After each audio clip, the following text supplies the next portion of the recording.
ఛత్తీస్గఢ్లోని సుక్మా జిల్లాలో మావోయిస్టులు పోలీసు బలగాల మధ్య ఎదురుకాల్పులు జరుగుతున్నాయి. చింతల్నార్ పోలీస్ స్టేషన్ పరిధిలోని నాగారం, కొత్తపల్లి అడవుల్లో నాగారం ఎల్ఓఎస్ మావోయిస్టులు ఉన్నారనే సమాచారం అందడంతో బీఆర్జీ, బస్తర్ ఫైటర్స్, కోబ్రా సైనికులు భారీ ఎత్తున కూంబింగ్ చేపట్టారు.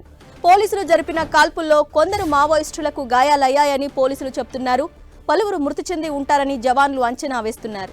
అలాగే మహారాష్ట్రలోని గడ్చిరోలీలో పలు వాహనాలకు మావోయిస్టులు నిప్పు పెట్టారు.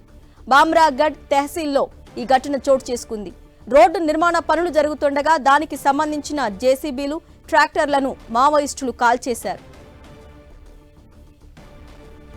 ఇదే అంశంపై అప్డేట్స్ మా ప్రతినిధి సైదులు అందిస్తారు. సైదులు, ఛత్తీస్గఢ్ లో మావోయిస్టులు ఒక్కసారిగా రెచ్చిపోతున్నారు. ఇటీవల కాలంలో జరిగిన ఎన్నికల నేపథ్యంలో బీజేపీ అధికారంలో చేపట్టిన తర్వాత వరుసగా 14 రోజుల పాటు కూడా రోజు నిరంతరం మావోయిస్టుల మధ్య, జవాన్ల మధ్య ఎదురుకాల్పులు చోటు చేసుకుంటున్నాయి. మొత్తంగా సుక్మా జిల్లాలోని మావోయిస్టులకు పోలీసులకు మధ్య ఎదురుకాల్పులు కొనసాగుతున్నాయి.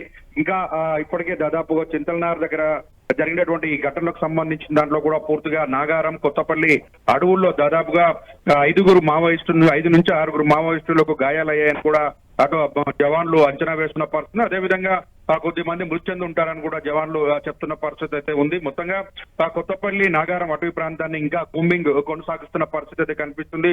మొత్తంగా అటు జవాన్లు కూడా గాయాలయ్యాయని మనకు అందుతున్న సమాచారం. అదేవిధంగా మహారాష్ట్రలోని గడ్చిరోలీలో కూడా రోడ్డు నిర్మాణం పనులకు సంబంధించి కూడా పూర్తిగా బమ్రాగఢ్ తహసీల్కి సంబంధించిన రోడ్డు నిర్మాణ పనులకు తీసుకొచ్చినటువంటి ట్రాక్టర్లు, జేసీబీలు, అదేవిధంగా డోజర్లను కూడా పూర్తిగా కాల్చివేసిన పరిస్థితి ఉంది. మావోయిస్టులు ఈ ఘాతకానికి పాల్పడడంతో అక్కడ ఉన్నటువంటి రోడ్డు వర్క్ వచ్చినటువంటి కార్మికులు కావచ్చు, అక్కడ ఉన్నటువంటి వాళ్ళు మొత్తం కూడా భయాందోళనకు గురవుతున్న పరిస్థితి ఉంది.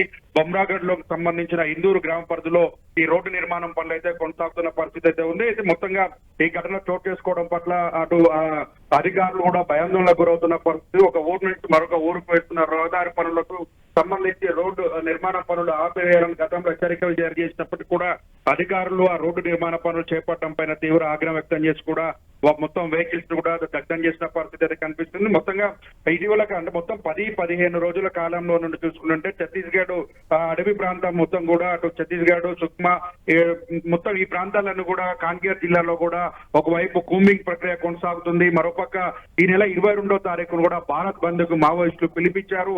భారత్ బంద్ ను అమలు